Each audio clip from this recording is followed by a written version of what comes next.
ये बात दाता अली अजमेरी ने फरमाया और दीगर वलियों ने भी फरमाया ये बात कि कुछ लोगों के नफ्स जो होते हैं वो नफ्स अम्बारा जो ऐसे होते हैं कि नफ्स अम्बारा से भी ज़्यादा बिगड़ जाते हैं। नफ्स अम्बारा से भी ज़्यादा वो बिगड़ जाते हैं नफ्स कुछ लोगों के। किन लोगों के नफ्स अम्बारा से भी ज़्यादा बिगड़ जाते हैं? उन लोगों के नफ्स ज़्यादा बिगड़ जाते हैं जो तज़किया नफ्स नहीं कर पाते हैं। ये जो रोज़े हम पर आप पर फ़र्ज है ना, ये जो नमाज रोज़े करते हैं ना और रमज़ान के जो 30 रोज़े रखते हैं, ये तज़किया नफ्स के लिए है। जो तज़किया नफ्स नहीं करते हैं तो ऐसे लोगों के नफ्स अम्बारा से भी ज़्यादा बिगड़ जाते हैं। बहुत सारे बुज़ुर्गों ने वलियों ने ये बात फरमाया कि कुछ लोगों के नफ्स अम्बारा से भी ज़्यादा बिगड़ जाते हैं। तो ऐसे लोगों के ही नफ्स बिगड़ जाते हैं जो तज़किया नफ्स अपना नहीं कर पाते हैं। और बहुत से लोग ऐसे हैं जो इबादत से नफ्स को छेड़छाड़ करते रहते हैं, रोज़े रख कर उसे पाक करने की कोशिश करते रहते हैं, लेकिन फिर भी उस नफ्स को सुधार नहीं पाते हैं, उसका तज़किया नहीं कर पाते हैं।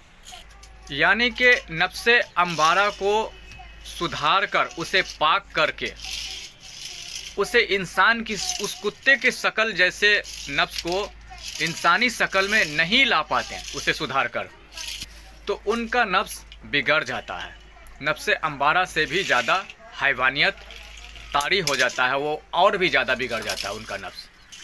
और इसका बारे में अल्लाह रब्बुल इज़्ज़त ने कुरान मजीद ने भी इरशाद फरमाया है कि कुछ लोग कुछ बंदे धरती पर दुनिया में ऐसे हैं जो चलते फिरते खाते पीते तो हैं पर वो जानवर से भी बदतर है। अल्लाह रब्बुल इज़्ज़त कुरान मजीद में फरमाया कि वो जानवर नहीं, जानवर से भी वो बदतर हैं। तो ऐसे लोगों के लिए ही अल्लाह रब्बुल इज़्ज़त ने फरमाया कि जिन्होंने उस नफ्स को सुधार नहीं पाया, अपने नफ्स को नफ्स अम्बारा से और ज़्यादा मजीद बिगाड़ लिया, तो ऐसे लोगों के बारे में अल्लाह रब्बुल इज़्ज़त ने कुरान मजीद में फरमाया कि वो लोग जो जानवर से भी बदतर हैं।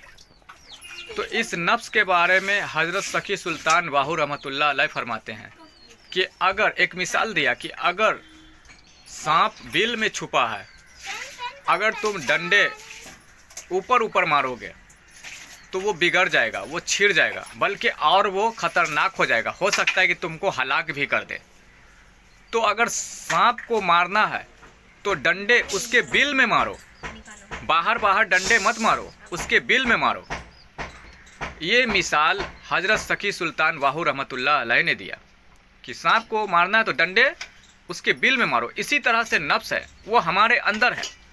हम नमाज पढ़ते हैं, हम रब की बंदगी करते हैं और जिक्र फिक्र करते हैं, वो बाहर कर रहे हैं, यानी कि बाहर उसे डंडे मार रहे हैं, और वो तो हमारे अंदर बैठा है, और वो अंदर बैठा है, उसे उस पर कोई फ़र्क पड़ नहीं रहा है। तो हज़रत सखी सुल्तान बाहू रहमतुल्लाह अलैह का फरमान मतलब ये है कि अगर अपने नफ्स से जान छुड़वाना है, नफ्स को पाक करना है, और वाकई तुमको अल्लाह के मुताबिक अपने आप को पाक और पवित्र तहारत तुम्हारे अंदर अपने आप को लाना है, अल्लाह का दोस्त, अल्लाह का महबूब बनना है, नफ्स से जान छुड़ाना है, तो इबादत जो तुम जाहिरी बदन से कर रहे हो, जिस्म से कर रहे हो, वो इबादत तुम अपने अंदर की सीखो। यानी कि ये जिस्म से तो हम लोग नमाज पढ़ते हैं, रोज़े रखते हैं, मतलब तस्बीह जिक्र फिक्र भी करते हैं जुबान से। तो हज़रत सखी सुल्तान बाहू रहमतुल्लाह अलैह फरमाते हैं कि अगर तुमको उस शैतान से, उस जिन से साथ छुड़वाना है, उस जिन को पाक करना है, तो तुम्हें इबादत अंदर की सीखनी होगी, अंदर की इबादत। और जब तक अंदर की इबादत नहीं सीखोगे ना, तो तज़किया नफ्स नहीं होगा, तज़किया नफ्स नहीं होगा। और अगर बाहर की इबादत करते रहे ना, तो वो नफ्स और छिड़ जाएगा। और देखो, जो लोग बाहर की इबादत करते हैं, जो नमाज पढ़ते हैं, जो रोज़े रखते हैं, बाहरी तस्बीह पढ़ते हैं, उनको हाल देखो, वो और छिड़ जाता है। छिड़ जाता है कैसे कि वो जो नमाज तस्बीह दाढ़ी साड़ी बढ़ाते हैं और खुशबू वगैरह लगाते हैं, बाहर इबादत करते हैं, वो नफ्स उनका छिड़ गया, तो फिर उनके ऊपर ये देखने को मिलता है कि उनके अंदर तकब्बुर आ जाएगा, हसद आ जाएगा, जलन आ जाएगा, कीना आ जाएगा। ये पहचान है कि वो नफ्स अंदर का उनका छिड़ गया है।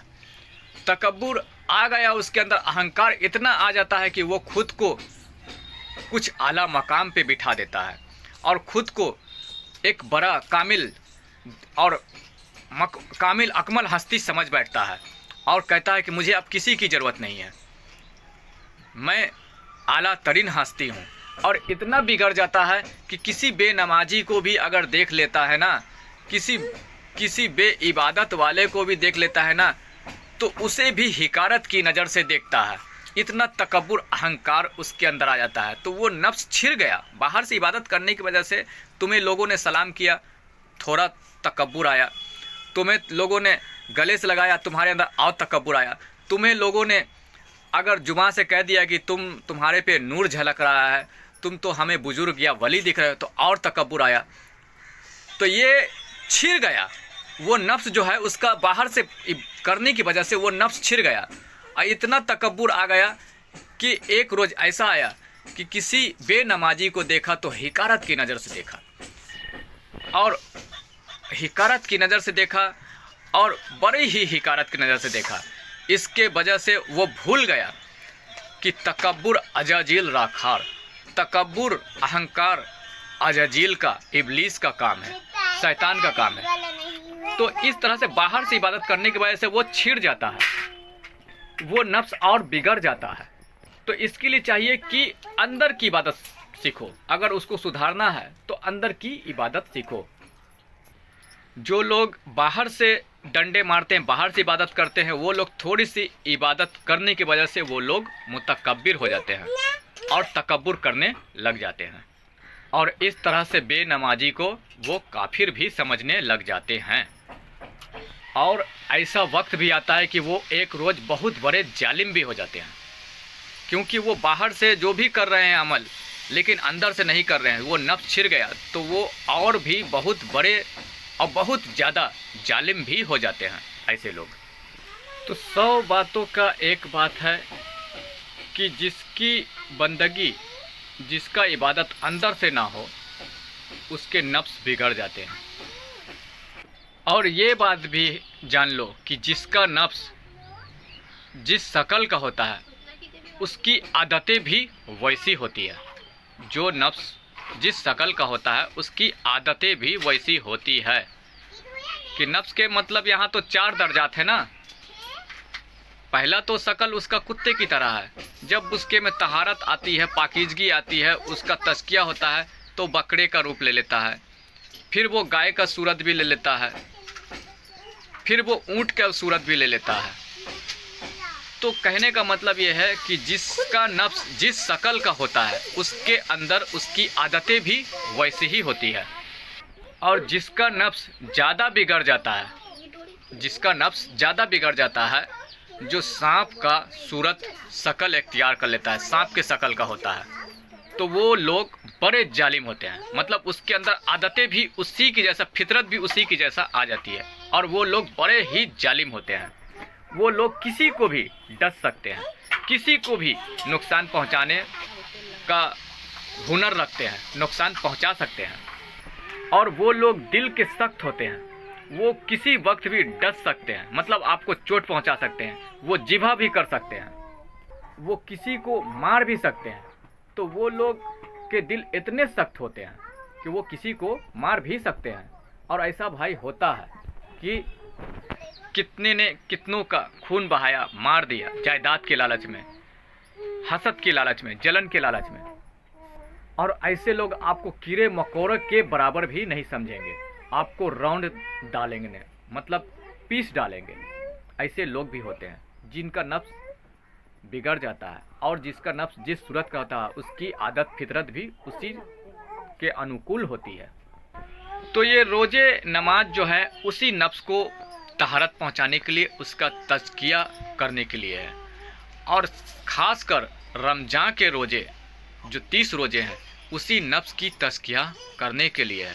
अब तज़किया नफ्स क्या है? तज़किया नफ्स मानो एक ऐसा अमल है, एक ऐसा प्रोसेस है, एक ऐसा माध्यम है, एक जरिया है हमारे लिए, कि वही तज़किया नफ्स के जरिए ही उसे सुधारा जा सकता है, उसे पाक किया जा सकता है। तो तज़किया नफ्स हकीकत में दरअसल है यूँ कि मैं आपको प्रैक्टिकल करके दिखाता हूँ, आप देखें तो आपको समझ में आएगा।